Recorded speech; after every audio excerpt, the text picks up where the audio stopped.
PTI गैर कानूनी सजा के बावजूद कानून पर यकीन रखते हैं। वजीर आला केपी अमीन गंडापुर और बानी पीटीआई को अल्लाह की जात के सिवा किसी चीज का खौफ नहीं। पाकिस्तान तहरीक-ए-इंसाफ की जिद्दोजहद का मकसद जमहूरियत की सरबुलंदी और आईन कानून की हुक्मरानी है। आज़ाद अदलिया और मीडिया की आज़ादी के लिए जिद्दोजहद जारी रहेगी। शहरियों के बुनियादी हकूक का तहफ़्फ़ुज़ यकीनी बना रहे हैं। वज़ीर आला खैबर पख्तूनख्वा का मजीद कहना था कि असूलों और नजरियात पर समझौता वो करते हैं जो खौफ के साए तले रहते हैं। बानी पीटीआई के हमरा आखिरी सांस तक जिद्दोजहद जारी रहेगी।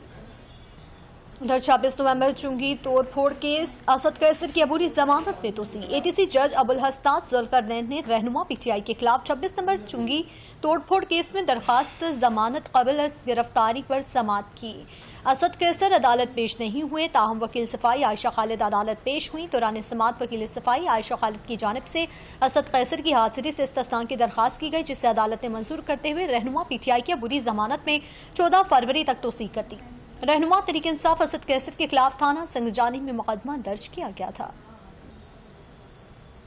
उधर 190 मिलियन पाउंड बारे बरतानवी हाई कोर्ट का फैसला हुकूमत की मुंह पर तमाचा है। मुशीर इत्तलात खैबर पख्तूनख्वा बैरिस्टर डॉक्टर सैफ कहते हैं, मुआहदे के मुताबिक ये रकम सुप्रीम कोर्ट ऑफ पाकिस्तान में जमा कराई जानी थी। वाज़ेह हो गया कि अलकादर ट्रस्ट केस का फैसला जाती अनात और बदनीयती पर मबनी है।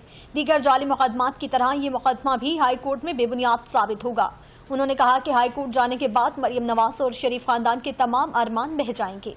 हुकूमत के तमाम झूठे मुकदमात की हकीकत एक एक करके सामने आ रही है। रहनुमा तहरीक इंसाफ का कहना था कि ये मुकदमा भी जल्द खत्म होने वाला है। हुकूमत कोई और झूठा मुकदमा बनाने की तैयारी करे।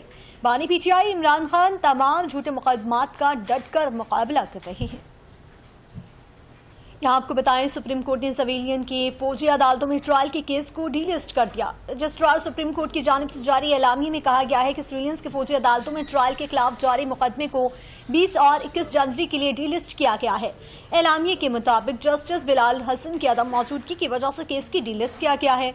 दूसरी जानब रजिस्ट्रार सुप्रीम कोर्ट की जानिब से जारी रोस्टर के मुताबिक जस्टिस अमीनुद्दीन खान की सरबराही में 6 रुकनी आईनी बेंच कल अहम मुकदमात पर समाअत करेगा।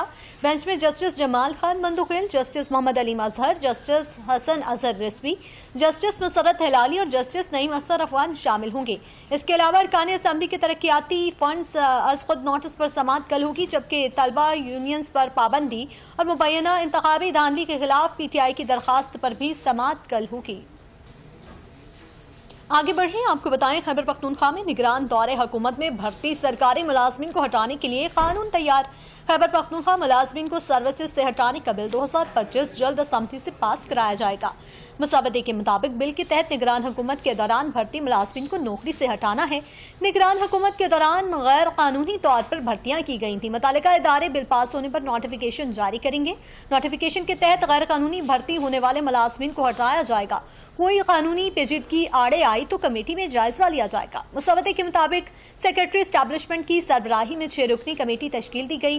कमेटी में एडवोकेट जनरल समेत महकमे खजाना, इंतजामिया और दीगर मुतालिका इदारों के सेक्रेटरी शामिल होंगे। कमेटी का फैसला तमाम मुतालिका अफराद पर लागू होगा।